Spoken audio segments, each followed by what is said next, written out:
मस्त मालवणी किचनमध्ये तुमचं स्वागत आहे। आज आपण बनवणार आहोत गोडी डाळ। तर चला तर बघूया आपण गोडी डाळ कशी बनवायची। तर आता तुम्ही बघू शकता इथे आहे ना, मी 1 वाटी डाळ घेतली होती छोटी आणि ती कुकरला लावून घेतली। लावत्यावेळी कुकरला त्यामध्ये मी हळद आणि मीठ घातलं होतं आणि मिरच्या ह्या 2-3 मिरच्या कापून घातल्या होत्या आणि याला 3 शिट्या काढून उकळून घेतली आहे। आता ही फोडणीला कशी द्यायची ती बघूया आपण। ही आता मी गावच्या पद्धतीमध्ये डाळ बनवणार आहे। त्यासाठी हे बघा मी तुम्हाला दाखवते। इथे मी खोबरं घेतलं होतं, अर्धा कांदा घेतला होता, 1 वाटी खोबरं, अर्धा कांदा आणि 1 चमचा जिरं, पाव चमचा हळद मिक्सरला लावून घेतली आहे।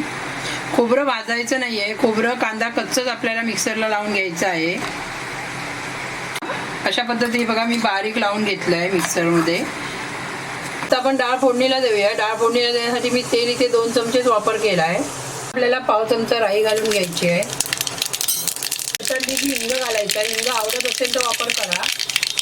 त्यामध्ये बघा 2-3 कढीपत्ता पाण्याने सोडून टाकली आहे। आता ही आपल्याला डाळ घालून घ्यायची आहे। त्यामध्ये डाळ घालून घ्यायची बघा।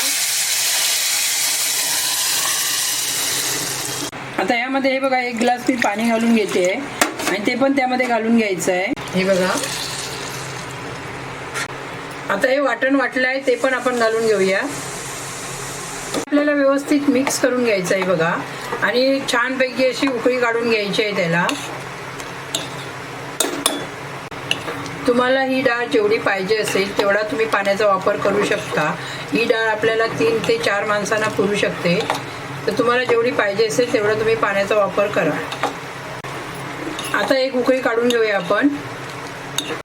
मगाशी मी आहे ना टोमॅटो घालायला विसरली होती, तर आता त्यामध्ये मी टोमॅटो घालून घेते। तुम्हाला आवडत असेल तर वापर करा। एकदम टोमॅटो पहिली लोक वापरत नव्हती, पण तुम्हाला आवडत असेल तर वापरा। टोमॅटो वापरला तरी चालेल।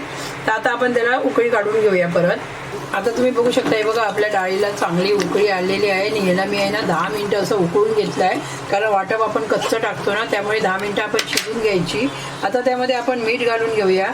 चवीनुसार मिठाचा वापर करायचा आहे आपल्याला आणि त्यामध्ये थोडी कोथिंबीर घालून घेते आणि ही आपली डाळ मस्तपैकी गावच्या पद्धतीत तयार झालेली आहे। हिला गोडी डाळ बोलतात।